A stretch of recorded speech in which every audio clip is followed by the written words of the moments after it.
Bom dia, pessoal. Bom dia. Segunda-feira, hoje é dia 15 de setembro de 2025. Nós estamos começando agora a primeira edição da semana do Seu Desperta. E é uma semana que começa diferente das outras porque temos o Bolsonaro sentenciado, né, a uma longa pena, 27 anos e 3 meses de prisão. E o fim de semana transcorreu sob intenso mimimi da extrema-direita e nada demais, né? Uma pequena aglomeração na porta do hospital, onde o Bolsonaro foi fazer exames e retirar algumas pintas e nada mais. Mas meia dúzia de pessoas lá, 30 pessoas talvez, se muito, né? E uma intensa caça às bruxas acontecendo na internet, agora com os X9, os dedos duros da extrema-direita, tentando comprometer a vida de atores e de cantores brasileiros que eventualmente se manifestam contra o governo americano ou contra o Bolsonaro. Porque para essa gente liberdade de expressão é isso, é eles dizerem o que querem e confundirem o que querem dizer com a preparação de golpes de Estado, né? Enquanto que os demais têm que ser tratados na base da pancadaria. Suspensão de vistos, cancelamentos, ameaças de toda a natureza e a exposição inclusive de dados pessoais, como está acontecendo. E começamos a semana com uma novidade. Houve em Itu um festival chamado Rocas durante esse fim de semana e o Valdemar Costa Neto foi lá. Foi lá para quê? Foi lá para lacrar, e lacrou mal, porque deu uma declaração tão infeliz, admitiu finalmente que houve sim planejamento de golpe de Estado no Brasil, e daqui a pouquinho você vai ver o vídeo em que ele fala abertamente isso como se fosse a coisa mais normal do mundo, fazer o planejamento de um golpe de Estado. Ele, chefão da gangue do PL, né? O chefe dos golpistas, o partido do golpe.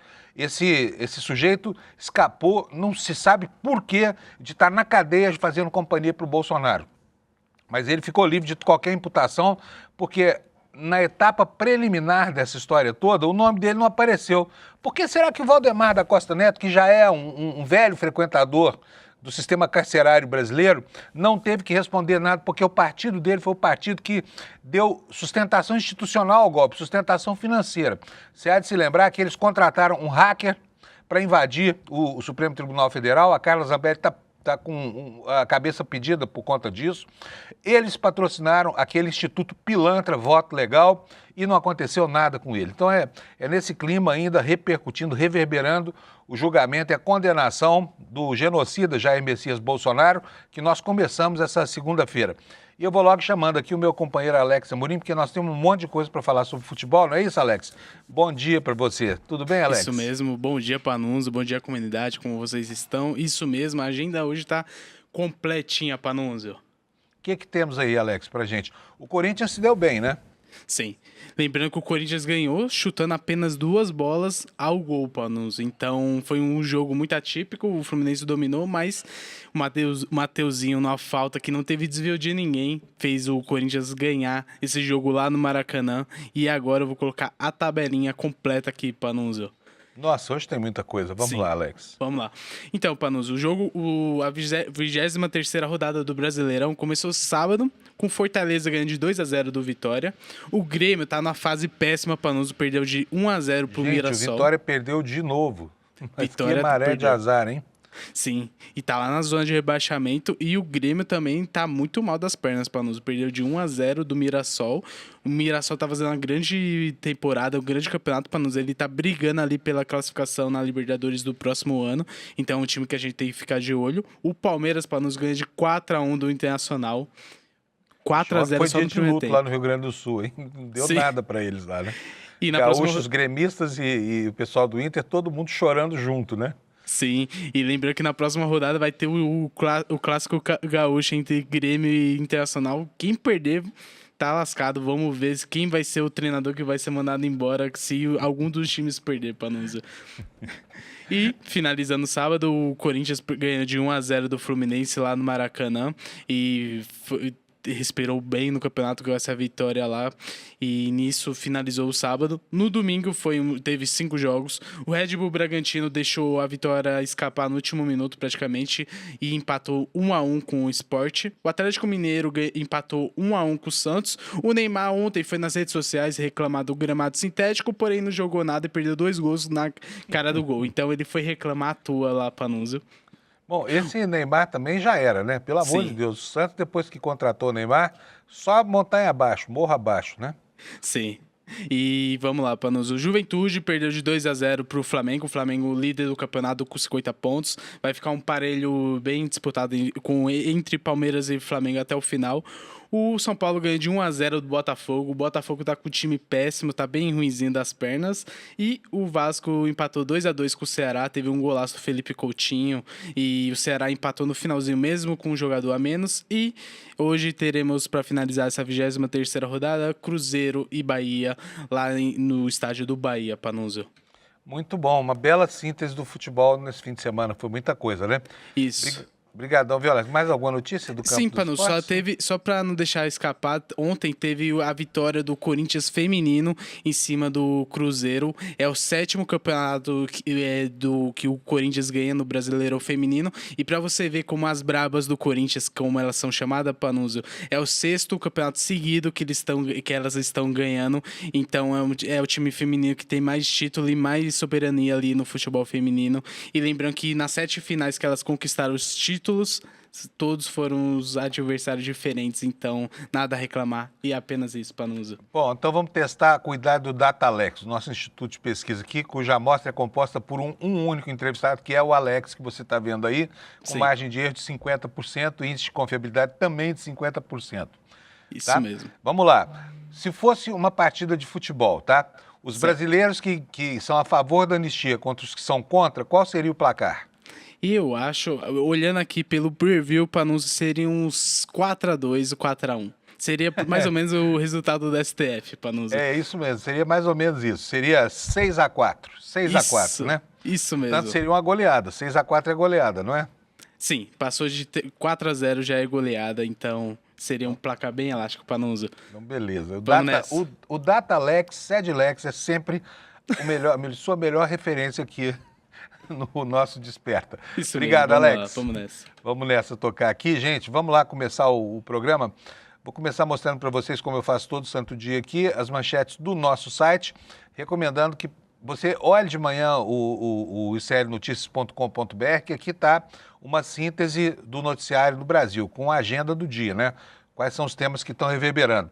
E o primeiro tema é o artigo que Lula fez publicar pelo jornal New York Times, uma tentativa de falar diretamente com Trump e a opinião pública americana sobre as mentiras que têm sido contadas a respeito do Brasil, porque o Brasil está sendo apresentado lá fora como se fosse uma ditadura de quinta, como essas que os Estados Unidos apoiam lá, a Arábia Saudita e Companhia Limitada, e nós temos uma grande diferença, porque o Brasil é uma ditadura legítima, coisa que nem os Estados Unidos são mais. E o Lula foi para as páginas do New York Times para tentar dizer para o povo americano e para o presidente dos Estados Unidos o que é o Brasil. Talvez eles desconheçam, né? Então eu acho que essa tentativa não resolve nada, mas de qualquer forma a opinião pública americana está bem informada sobre o que se passa aqui no Brasil, porque eu li o artigo e o artigo exatamente retrata aquilo que está acontecendo, tá?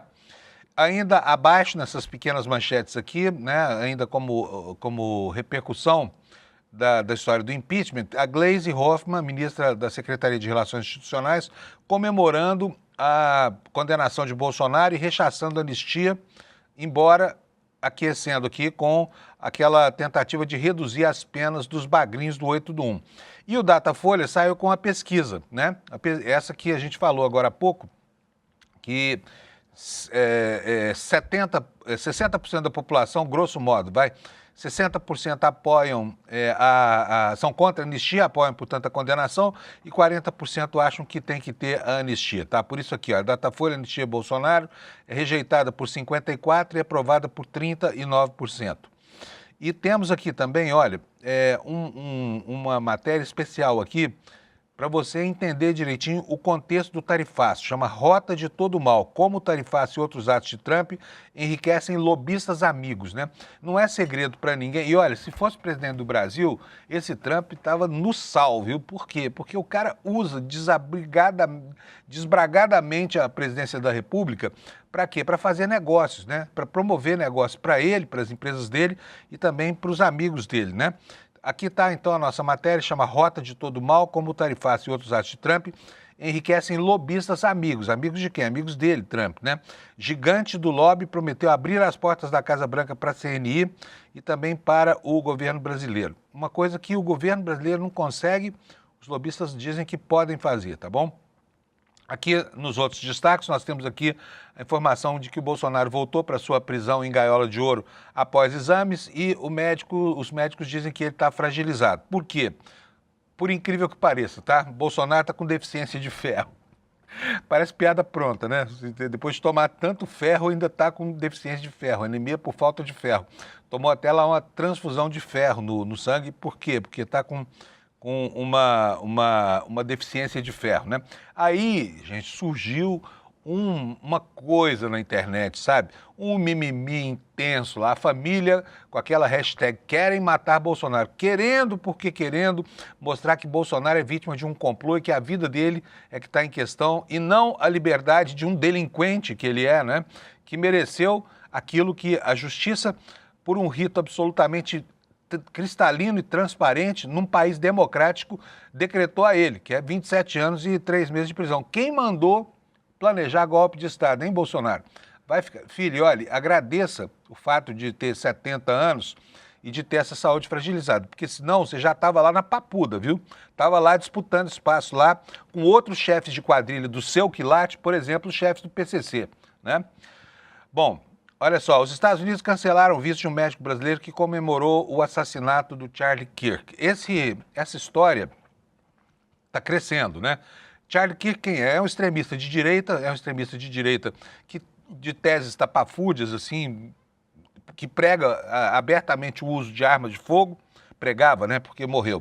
E agora estão tentando transformar Charlie Kirk em Martin Luther King. É um negócio que, mas de qualquer forma, comemorar a morte de alguém por assassinato é uma estupidez, sabe? Não importa se o cara é de direita ou de esquerda, primeiro de tudo a vida, né? E a morte não é uma punição pelo que a pessoa pensa, não pode representar assim. Então, agora, cancelar visto de quem fala isso também não é a coisa mais saudável do mundo. E aqui eu não estou defendendo o cara não, tá? Falou bobagem, tem que pagar, mas tem outros mecanismos, né? Tem a justiça criminal, tem os crimes de opinião escritos no Código Civil e no Código Penal. Bom, como destaque aqui também, olha, mudando aqui o assunto, olha, em destaque aqui no site nosso está aqui, ó, ICL lança a revista Liberta, com abordagens novas sobre os principais fatos da semana. Eu fiquei super orgulhoso de ler o meu artigo lá e toda a equipe do ICL escreveu, né, sobre essa nova realidade que surge no Brasil a partir da condenação de Bolsonaro e esse primeiro exemplar é um exemplar para guardar para a história. Por enquanto, uma revista digital do ICL, mas logo, logo será uma revista impressa, nos promete aqui o nosso patrão Eduardo Moreira, que é um homem vocacionado para transformar boas ideias em coisas concretas, tá bom? E por último, como destaque aqui no site do ICL, profissões do futuro com essas habilidades que serão exigidas no mercado até 2030. Eu adoraria discutir sobre isso aqui, pena que nós não vamos ter tempo, né? Porque nunca dá tempo, a gente tem que ir para o noticiário institucional. Então vamos lá, vamos começar falando sobre o artigo do Lula no New York Times. Está aqui a manchete do ICL. Lula fala em orgulho do Supremo após condenação de Bolsonaro em artigo no New York Times. Ele diz o quê? A democracia e soberania do Brasil não estão na mesa de discussão, afirmou Lula nesse artigo que foi escrito em inglês. Vamos fazer o seguinte, o artigo, dá para a gente ver esse artigo aqui todinho. Hoje eu vou ler para vocês aqui e eu quero que vocês dividam comigo aqui as opiniões depois sobre o que o Lula escreveu, qual o recado que ele passou para o presidente Trump e a opinião pública americana com esse artigo em inglês no New York Times. Ele disse o seguinte: decidi escrever este artigo para estabelecer um diálogo aberto e franco com o presidente dos Estados Unidos. Ao longo de décadas de negociação, primeiro como líder sindical, depois como presidente, aprendi a ouvir todas as partes e a ter em conta todos os interesses em jogo. É por isso que examinei cuidadosamente os argumentos apresentados pelo governo Trump para impor uma tarifa de 50% sobre produtos brasileiros. Trazer empregos americanos de volta e reindustrializar são motivações legítimas. Quando no passado os Estados Unidos levantaram a bandeira do neoliberalismo, o Brasil alertou para os seus efeitos nocivos. Ver a Casa Branca finalmente reconhecer os limites do chamado Consenso de Washington, uma prescrição política de proteção social mínima, liberalização comercial irrestrita e desregulamentação geral dominante desde a década de 90, justificou a posição brasileira. Mas recorrer a ações unilaterais contra estados individuais é prescrever a solução errada. O multilateralismo oferece soluções mais justas e equilibradas. O aumento tarifário imposto ao Brasil neste verão não é apenas um equívoco, mas é ilógico. Os Estados Unidos não registram um déficit comercial com o nosso país, nem estão sujeitos a tarifas elevadas. Nos últimos 15 anos, acumularam um superávit de 410 bilhões no comércio bilateral de bens e serviços. Quase 75% das exportações dos Estados Unidos para o Brasil entram isentas de impostos. Pelos nossos cálculos, a tarifa média efetiva sobre produtos americanos é de apenas 2,7%. E 8 dos 10 principais itens enfrentam tarifa zero, incluindo petróleo, aeronaves, gás natural e carvão. A falta de lógica econômica por trás dessas medidas deixa claro que a motivação da Casa Branca é política. O vice-secretário de Estado, Christopher Landau, supostamente disse isso no início deste mês a um grupo de líderes empresariais brasileiros que estavam trabalhando para abrir canais de negociação. O governo dos Estados Unidos está a utilizar tarifas e a lei Magnitsky para procurar impunidade para o ex-presidente Jair Bolsonaro, que orquestrou uma tentativa fracassada de golpe de Estado em 8 de janeiro de 2023, num esforço para subverter a vontade popular expressa nas urnas. Tenho orgulho do Supremo Tribunal Federal Brasileiro por sua decisão histórica desta quinta-feira, que salvaguarda as nossas instituições e o Estado democrático de direito. Isso não foi uma caça às bruxas. A sentença foi resultado de um processo conduzido de acordo com a Constituição do Brasil de 1988, promulgada após 2 décadas de luta contra uma ditadura militar. Isso ocorreu após meses de investigação que revelaram planos de assassinar a mim, ao vice-presidente e a um juiz da Suprema Corte. As autoridades também descobriram um projeto de decreto que teria efetivamente anulado os resultados da eleição de 2022. Além disso, o governo Trump acusou o sistema de justiça brasileiro de atacar e censurar empresas de tecnologia americanas.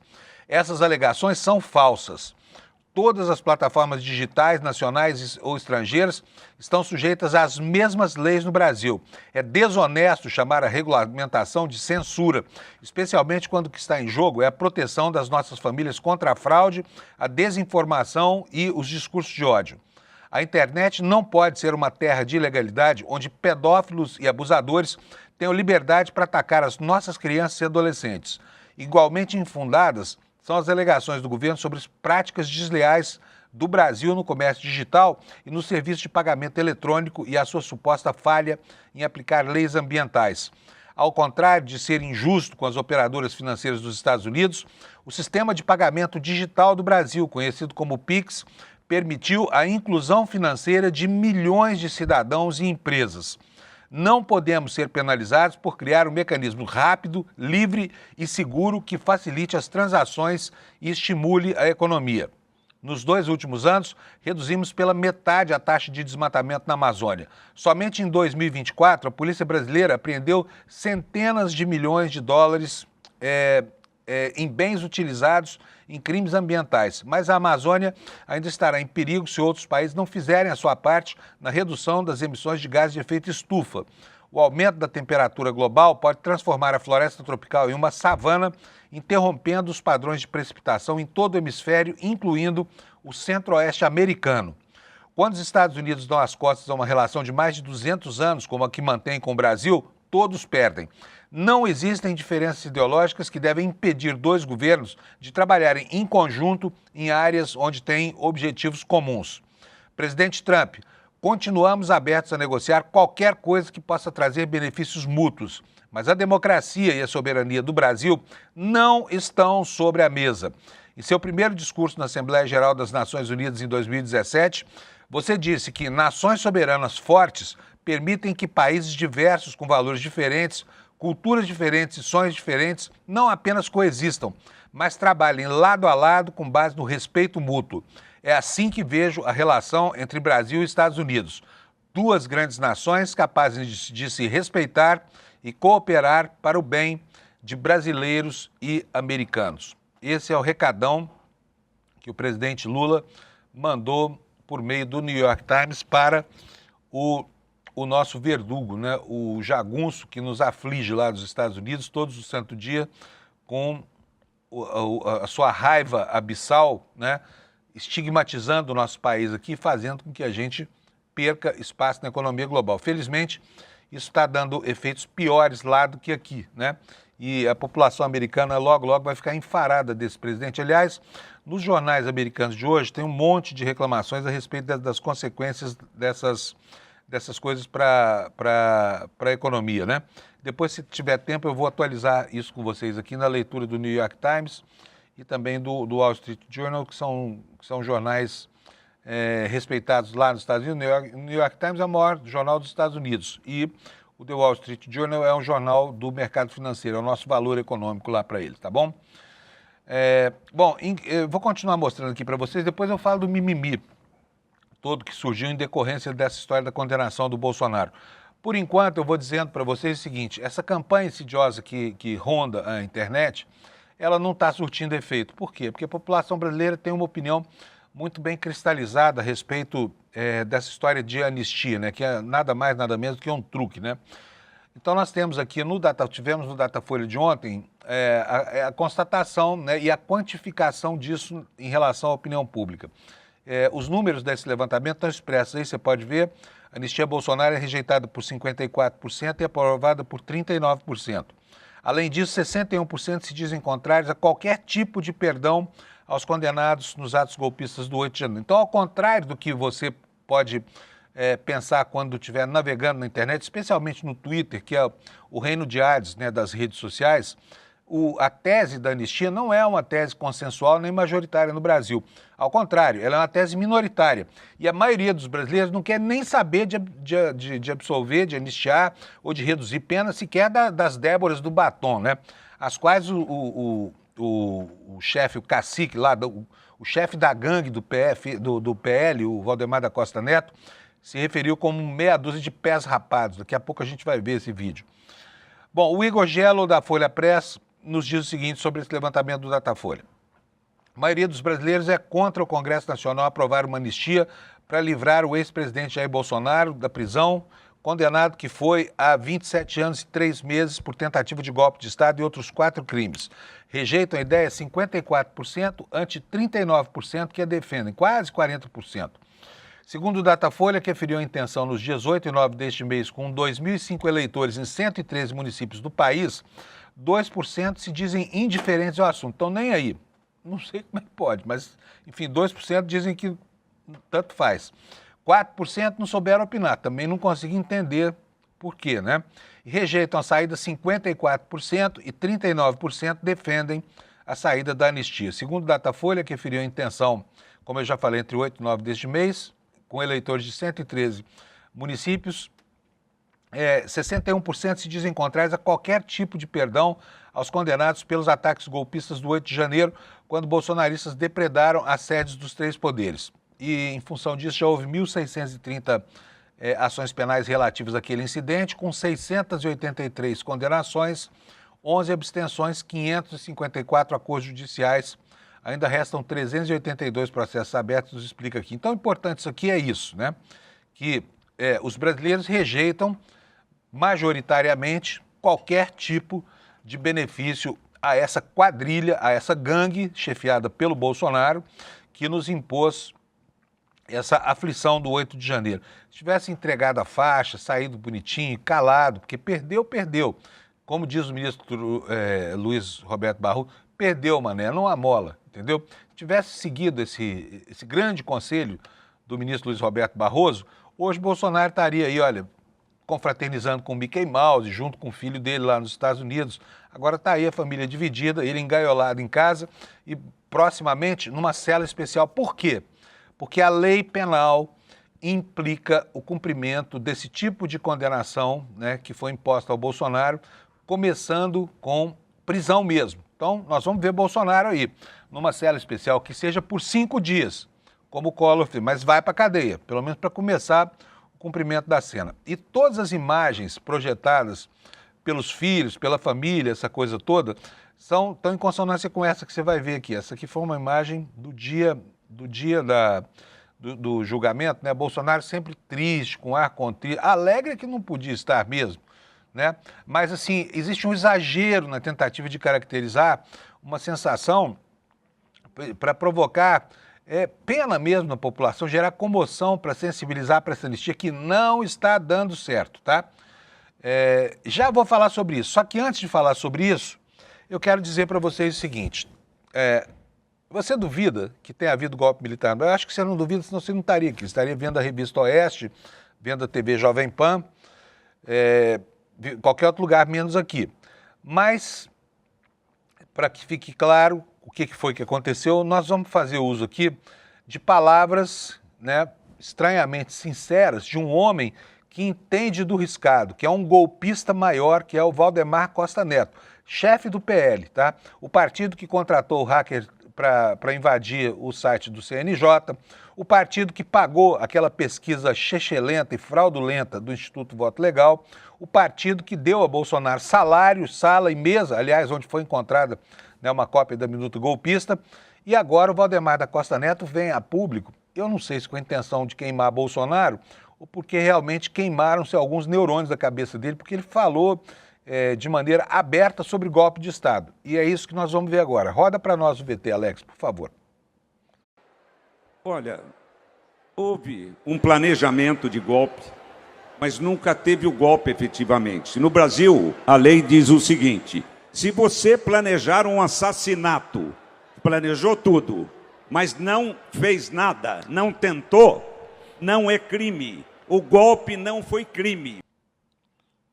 Ainda chamou de pés rapados, né? A dona Débora do Batom e os outros todos que foram a Brasília para quebrar tudo lá. Então, só para que não reste dúvida, não é o Xandão, não é o Gonê, não é o Fábio Panunzi, nem o ICL, não é ninguém, é Valdemar Costa Neto, chefe da quadrilha, né, do partido que acolheu a quadrilha do Bolsonaro. Vamos lá repetir para você ouvir direito a declaração desse sujeito, deveria estar no rol dos que foram condenados desse grupo 1. Não entendo por que Paulo Gonê deixou ele de fora, é inexplicável. Põe de novo para a gente o mesmo VT, fazendo favor, Alex. Preste atenção. Olha, houve um planejamento de golpe, mas nunca teve o golpe efetivamente. No Brasil, a lei diz o seguinte: se você planejar um assassinato, planejou tudo, mas não fez nada, não tentou, não é crime. O golpe não foi crime. Só que para lembrar os tipos penais descritos pelo artigo 359, esse que condenou Bolsonaro, falam em tentativa de golpe, viu? Portanto, está aí a confissão do partido que abrigou a quadrilha de Bolsonaro, Valdemar da Costa Neto, né, um sujeito que conhece bem os bastidores das cadeias brasileiras, porque já frequentou lá no Mensalão, né, dizendo agora que houve sim uma tentativa de planejar um golpe, né? Então, você ouviu aí, e olha, se eu tiver tempo, ainda repito isso para você daqui a pouco, tá bom? E isso aí, gente, desatou uma campanha na internet, não a fala do Valdemar da Costa Neto, mas essa tentativa de criar um clima, né?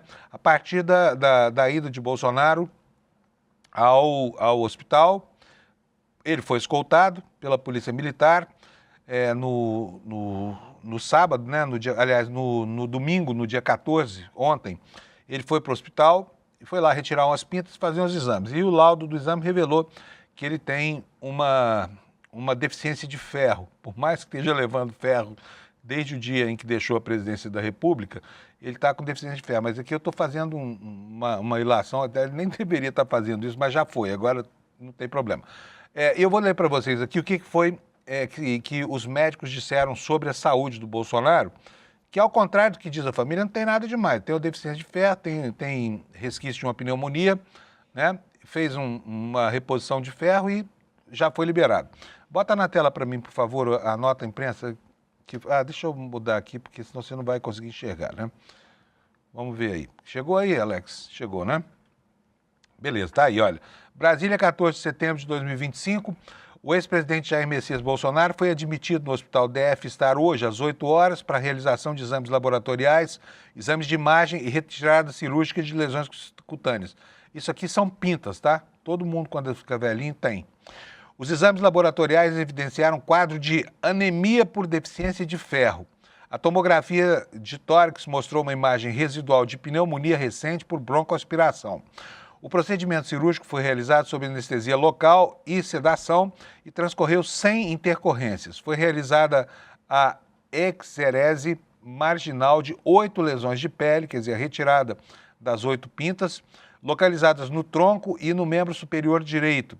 Também recebeu reposição de ferro por via endovenosa. Nos próximos dias será disponibilizado o resultado anatomopatológico das lesões de pele para definição diagnóstica e avaliação da necessidade de complementação terapêutica. Recebeu alta hospitalar, devendo seguir com tratamento de hipertensão arterial, refluxo gastroesofágico e medidas preventivas de broncoaspiração. E assinam aqui os 4 médicos que cuidaram dele, né? Portanto, a julgar por esse resultado aqui, Bolsonaro não está mal, não tem nada demais, né? Está com deficiência de ferro, mas tomou lá a transfusão, a injeção de ferro e provavelmente vai superar essa anemia aqui com muita facilidade, né?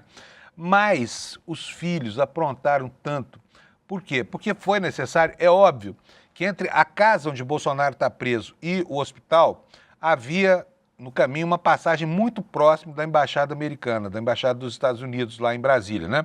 Então é natural que uma pessoa que já tendo dito que só sairia do governo, que morto,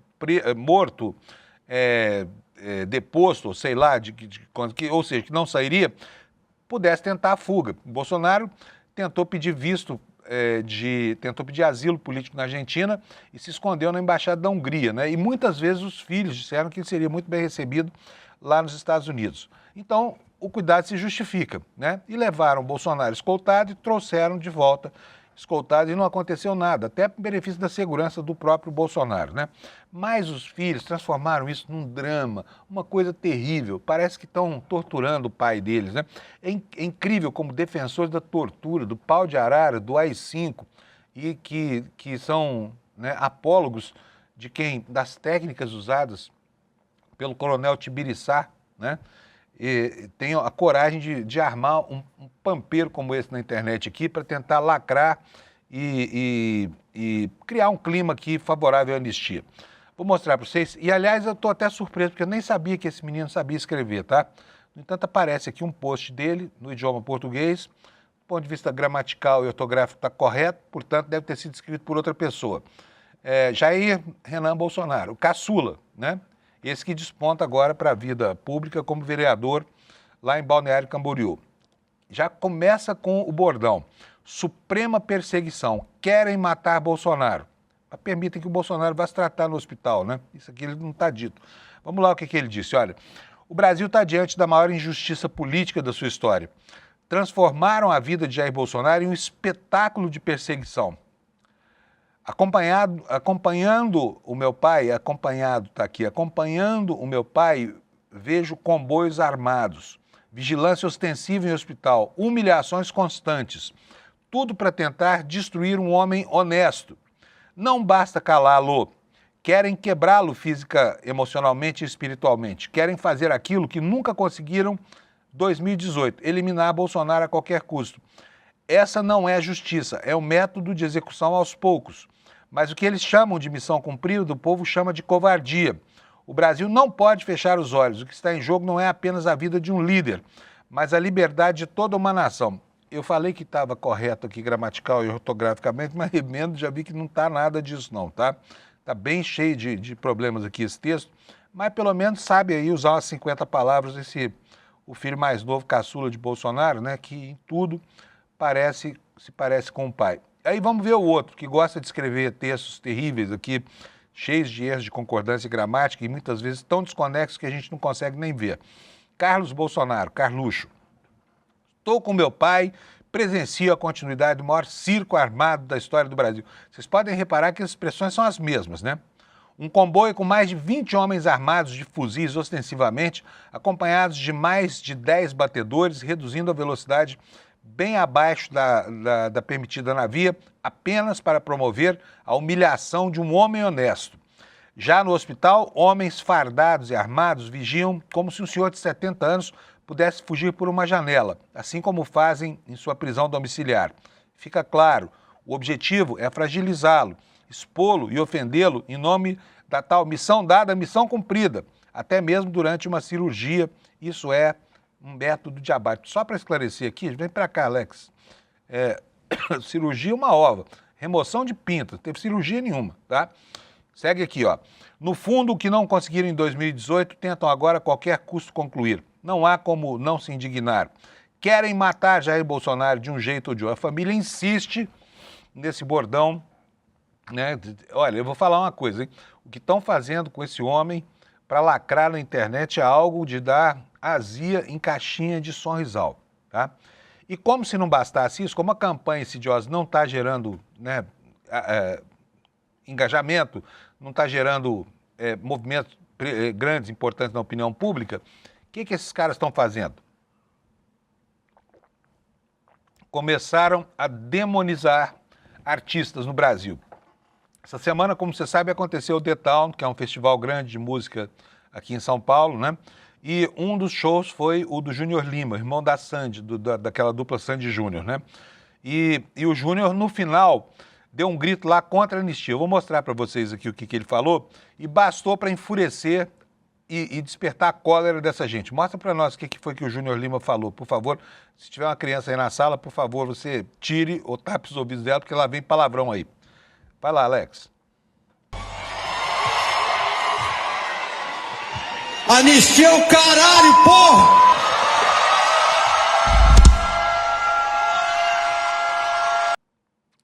Foi só isso.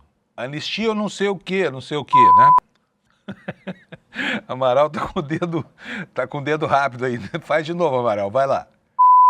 Aí, a gente não pode nem pensar mais esse palavrão aqui, que o Amaral tá disparando o pi lá. Gente, coitado do Júnior Lima, mas caiu na roda desses bolsonaristas aqui, agora virou o demônio encarnado. É aquele grande inimigo do bolsonarismo, é o Júnior Lima. Mas não só ele, tá? Não só ele. Já começaram uma campanha contra brasileiros que estão nos Estados Unidos ou que por lá passaram. E eu vou mostrar dois para você, olha. Primeiro esse aí, olha, esse aí é o deputado Júnior Amaral. Gente, um deputado federal fazer o papel de dedo duro, que coisa feia. Dedo duro não é bem quisto nem nas rodas dele, sabe? X9, sabe? Entregando gente que está lá nos Estados Unidos a passeio. Qual o problema do Felipe Neto ir para os Estados Unidos, ou qualquer um de nós, sabe? O problema é do governo americano conceder um visto para ele. Agora ficam dedurando aqui essas senhoras fofoqueiras, né? Ficam dedurando aí. E olha, esse deputado aqui, esse deputado tem fé pública, né? O que ele fala. Então é um perigo, viu, o Júnior Amaral? Que vergonha esse papel de dedo duro, pelo amor de Deus, sabe? É um negócio deplorável em qualquer ambiente. Deduragem, como dizem, é algo da qual ninguém se orgulha. Agora vem vocês aparecendo aí, dedurando para o Departamento de Estado dos Estados Unidos, gente que está lá nos Estados Unidos a passeio, gastando dinheiro que ganharam lá. Agora, o que é pior é o seguinte, no print que botaram, ainda botaram o Felipe Neto aí com a bandeira da Inglaterra na testa e não dos Estados Unidos, né? O que diz aí esse deputado dedo duro, Júnior Amaral? Senhor Deputy State, secretário de Estado, isso aqui é para o Marco Rubio, tá? Esse indivíduo apagou todas as publicações em suas redes sociais onde ele ataca os Estados Unidos e agora está andando pelas ruas do seu país. No entanto, a internet possui muitos arquivos registrados dele atacando os Estados Unidos. No Brasil, ele é um youtuber conhecido. Deputado, sabe de uma coisa? Chama liberdade de expressão. Lembra que vocês, quando vão defender golpe, Bolsonaro, vocês golpistas aí, vocês falam que são grandes defensores do direito à liberdade de expressão? Agora vocês querem constranger o Felipe Neto lá nos Estados Unidos porque criticou o governo dos Estados Unidos? Então não pode. Que diabo de liberdade de expressão, deputado dedo duro Júnior Amaral? Que diabo de liberdade de expressão é essa que Vossa Excelência defende? Excelência não sei em quê, excelência em deduração. Que vergonha, um homem dessa idade dedurando os outros. Mas tem mais, tá? Olha aí, ó, desse aqui nada se espera, né? E aí já diria lá o Barão de Tararé, onde nada se espera, daí é que não sai nada mesmo. Paulo Figueiredo. Pessoalmente encaminhei os posts de Felipe Neto para oficiais sênior do Departamento de Estado. Realmente não depende de mim, mas se dependesse, não sei o que esse sujeito pode querer vir fazer nos Estados Unidos. Ô Paulo Figueiredo, você agora é o porteiro da imigração americana? Não, desse aqui tudo bem, fazer papel de dedo duro, porque quem é neto de quem ele é, né, que tem essa genética horrorosa, e eu não estou sendo lombrosiano não, tá? Não me acusem de ser lombrosiano não. A genética aqui fala pouco, mas a cultura da família, né? Então vou dizer, a memética fala bastante alto, né? Paulo Figueiredo, querendo sacanear o Felipe Neto. Aí, gente, olha só, o presidente da Comissão de Relações Exteriores da Câmara, olha o papelão que esse dedo duro, Felipe Barros, dedo duro, X9, né? X9 é o gato da Comissão de Relações Exteriores do Brasil. Tá aqui, olha. Estou oficiando a Embaixada dos Estados Unidos, o Google, a Meta e o Procurador da República para denunciar figuras públicas brasileiras que estão comemorando o assassinato brutal de Charlie Kirk. Ele está denunciando aí o Peninha, tá?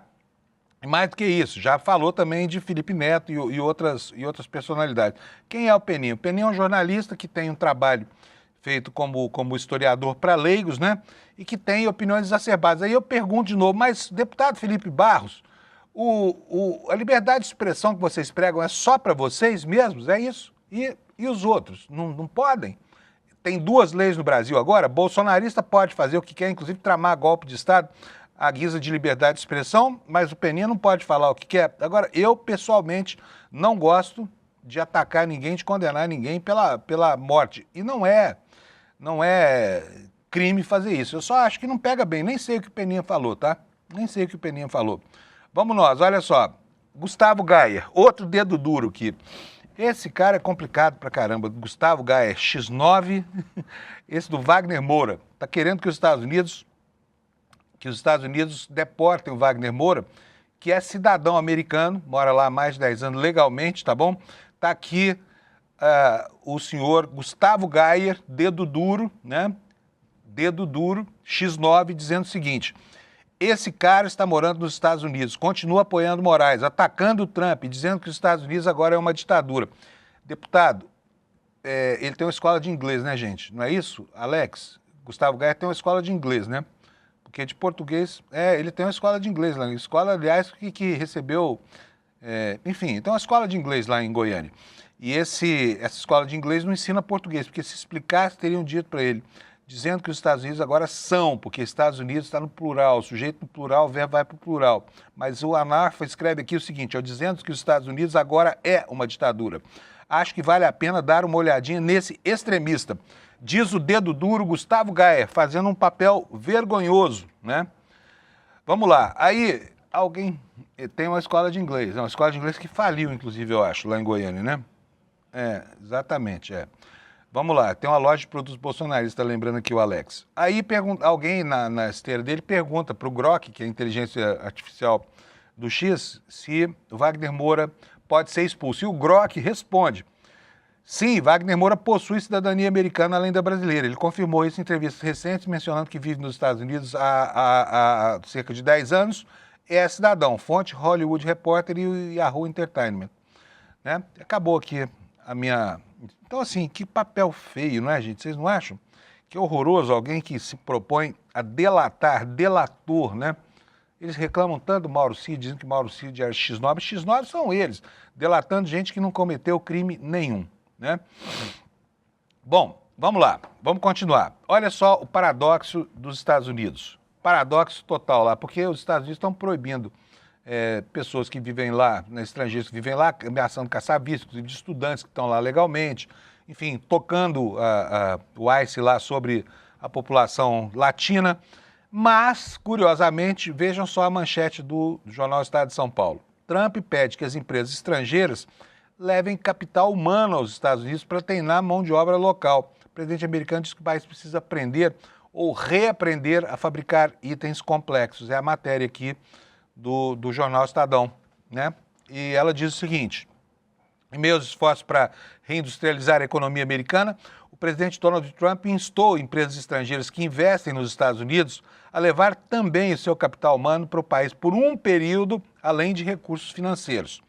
Diz o seguinte, olha, quando empresas estrangeiras que estão construindo produtos extremamente complexos, máquinas ou várias outras coisas entram nos Estados Unidos com investimento massivo, quero que elas tragam suas pessoas de expertise por um período de tempo para ensinar e treinar o nosso pessoal a fabricar esses produtos tão únicos e complexos, afirmou Trump nesse domingo em um post na rede Truth Social. É incrível, não é?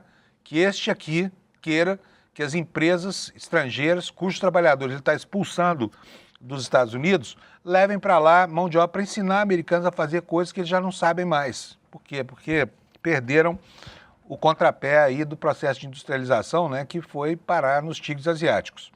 E aí continua aqui a matéria do Estadão.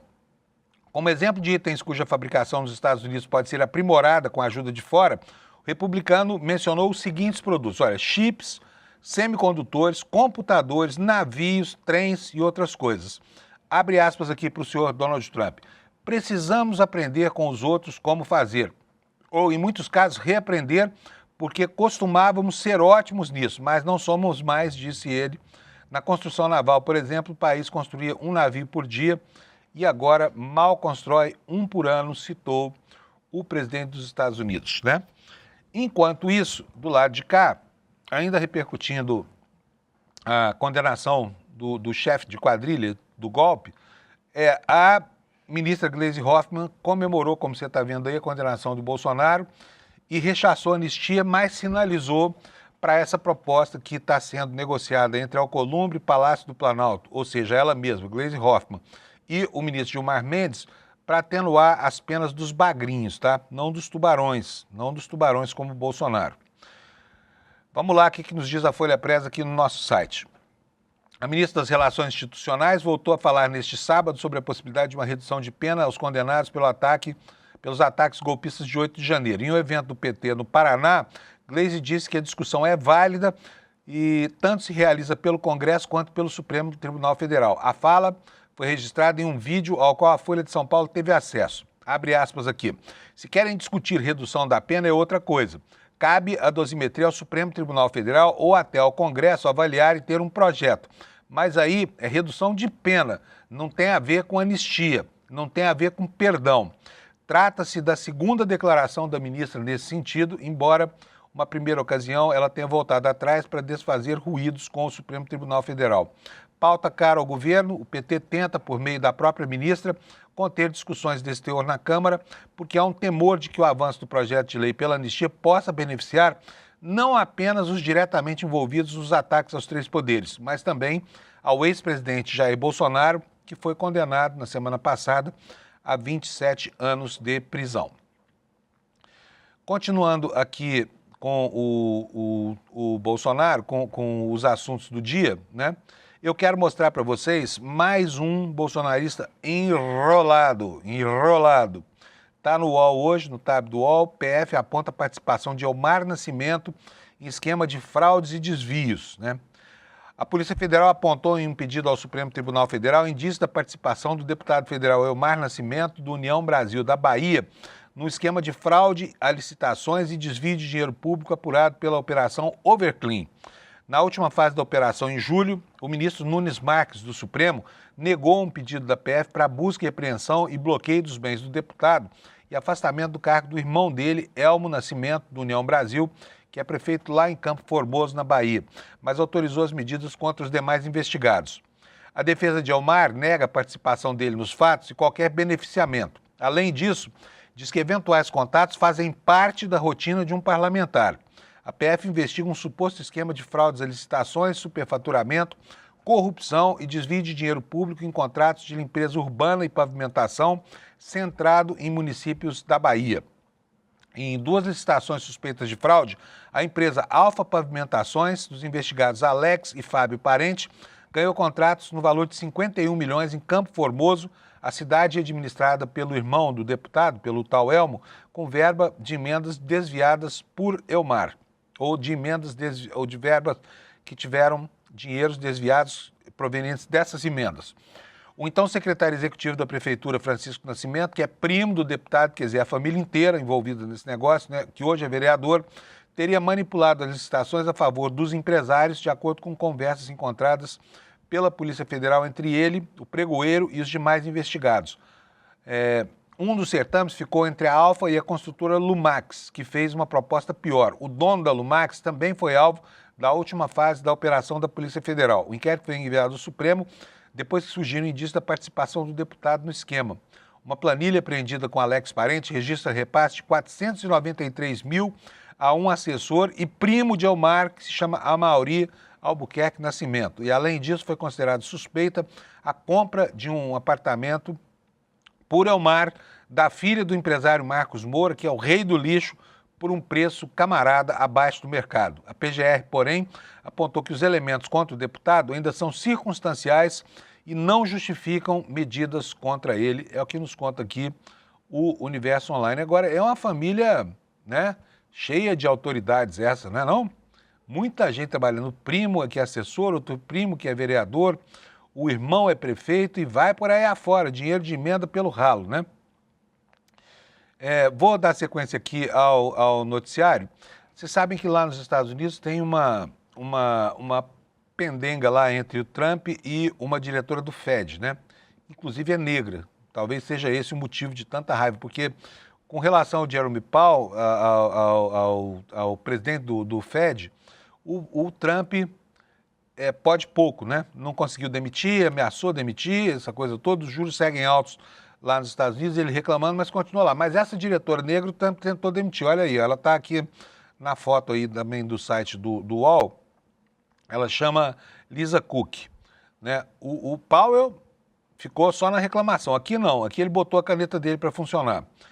A matéria nos dá conta do seguinte: o governo Trump renovou o pedido para afastar Lisa Cook do Federal Reserve, que é o Banco Federal, o Banco Central dos Estados Unidos. O governo se manifestou dentro do prazo estabelecido pelo Tribunal de Apelações de Washington, que tinha dado até hoje, segunda-feira, para o governo responder a essa ação aberta pela diretora. Trump renovou o pedido para remover essa senhora lá do board do Fed. O governo argumentou que os fundamentos jurídicos apresentados por Cook para permanecer no cargo são infundados e afirmou que o presidente tem autoridade legal para demitir membros do Fed por justa causa, informou o jornal Los Angeles Times. A acusação de fraude hipotecária sustenta ofensiva. De acordo com o jornal norte-americano, a Casa Branca se apoia em denúncias feitas por Bill Pulte, indicado por Trump a uma agência de habitação que acusa Cook de ter declarado 2 propriedades como residência principal para obter empréstimos. O Departamento de Justiça já abriu investigação.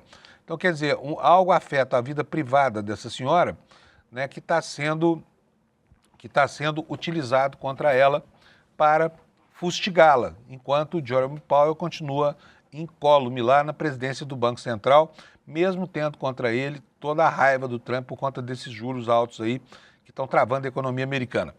E por falar, eu falei, ela é negra, né?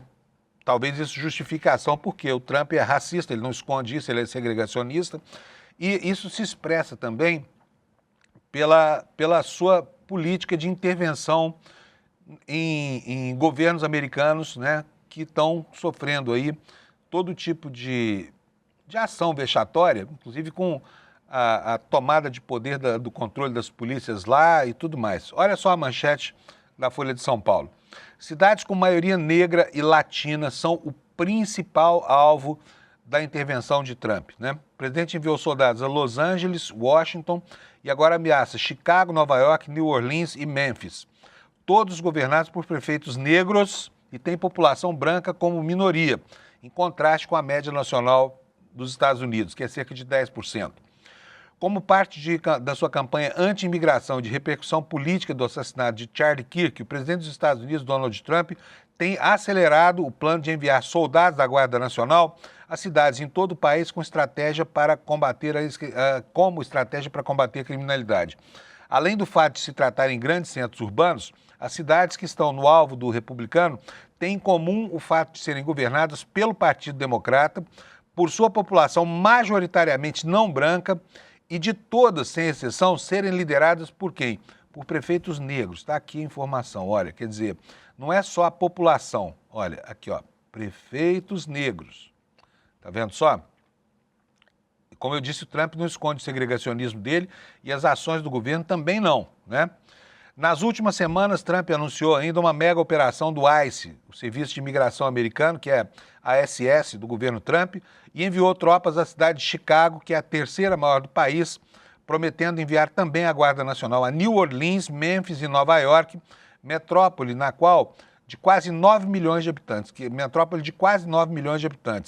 Antes ele havia mandado a Força Nacional para Los Angeles, medida hoje questionada na Justiça e também para Washington, sob o argumento de combater a criminalidade, embora os indicadores indiquem uma queda no momento presente desses indicadores.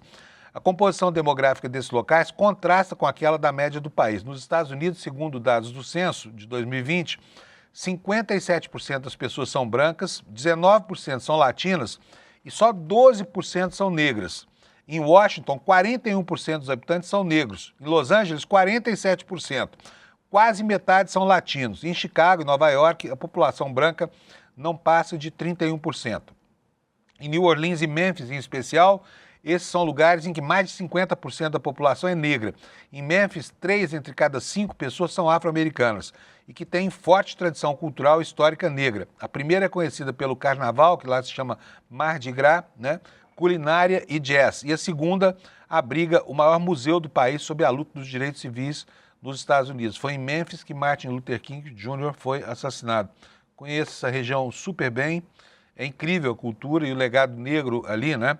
E é óbvio que começaria a incursão de qualquer racista que viesse a presidir os Estados Unidos, começaria por esse lugar, né?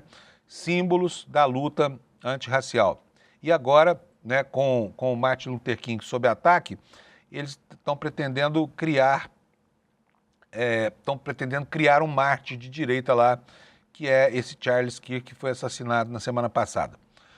Bom, está chegando a hora de ver o Lula e o Trump duelarem lá na Assembleia Geral das Nações Unidas, um evento que acontece todo ano, o Brasil é sempre o primeiro a falar e o segundo são os Estados Unidos, né? E o Jamil Chad hoje traz para a coluna dele no UOL uma matéria justamente sobre isso. Olha, com agendas opostas, Lula e Trump vão travar um duelo diplomático na ONU.